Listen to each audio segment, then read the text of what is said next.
Did you know that self-indulgence is meaningless? Hi, my name is Keith, and this is my daily walk. Today, my daily walk takes me into Ecclesiastes chapter 2. So yesterday in chapter 1, we talked about the fact that basically life is meaningless apart from God. And so today we see Solomon going through all of the things that he had acquired, whether it be riches, whether it be planting beautiful gardens or eating the finest food or having the biggest houses, that all of that is meaningless. And so let's start in Ecclesiastes chapter 2, verse 1. I said in my heart, "Come now, I will test you with pleasure, enjoy yourself. But behold, this also was vanity." So just to start out, he kind of lays it out right up front. All of this that I'm going to tell you is vanity. So there's no surprises. He just explains it right immediately in the first verse. This is all vanity. I said of laughter, "It is mad," and of pleasure, "What use is it?"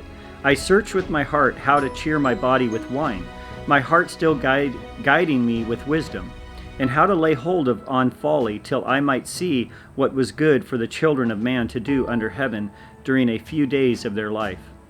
And then this is where he starts going into all of the accomplishments. So one of the things that I hear in life is that, people are pursuing money, they're pursuing large houses and lots of cars and vehicles. And, if I can just acquire more, then I'll be more happy.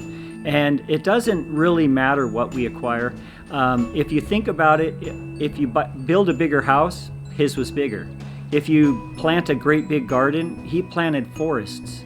If you have a car, he had thousands of chariots and horses.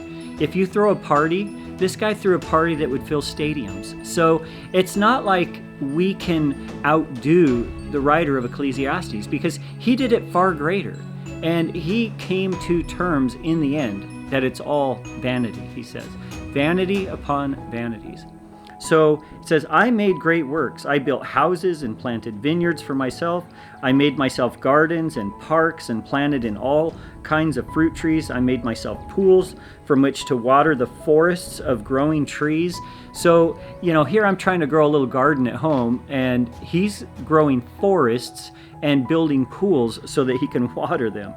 I bought male and female slaves and had slaves who were born in my house.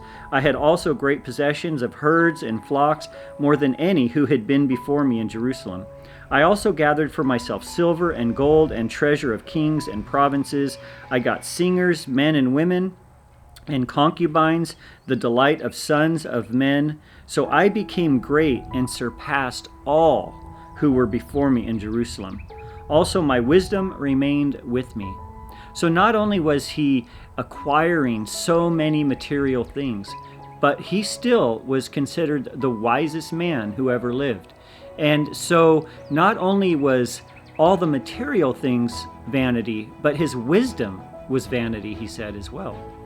And so he goes on to say, also my wisdom remained with me, and whatever my eyes desired, I did not keep from them.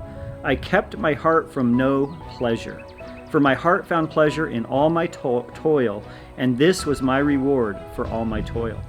Then I considered all that my hands had done and the toil I had expended in doing it, and behold, all was vanity, and a striving after the wind, and there was nothing to be gained under the sun. So in verse 12 it says, So I turned to consider wisdom and madness and folly, for what can the man do who comes after the king? Only what has already been done. Then I saw that there is more gain in wisdom than in folly, and there is more gain in light than in darkness. So he goes on to say, what could I have done that someone else hasn't already done? And it kind of presents the question for us. What can we do in this world to bring satisfaction that hasn't already been proven, that we eat, we drink, we live, we die? And without God, all of that is meaningless, or vanity, as the writer says. Vanity upon vanities. So as we consider our lives today, if you aren't walking in the Lord, does it really have a purpose? Some people will say, well, my purpose is so that I can do these things for my kids. And then you die. And then they die. And then they die. So again, the writer says, what is all of this about? I have built the greatest homes and palaces and forests and pools and thrown the biggest parties, and fattened calves were slaughtered, thousands of them, to have these feasts, and it was all worthless, all meaningless. And so as we think about these verses and we read through these verses today, I just encourage you to consider your life. Are you walking in Christ?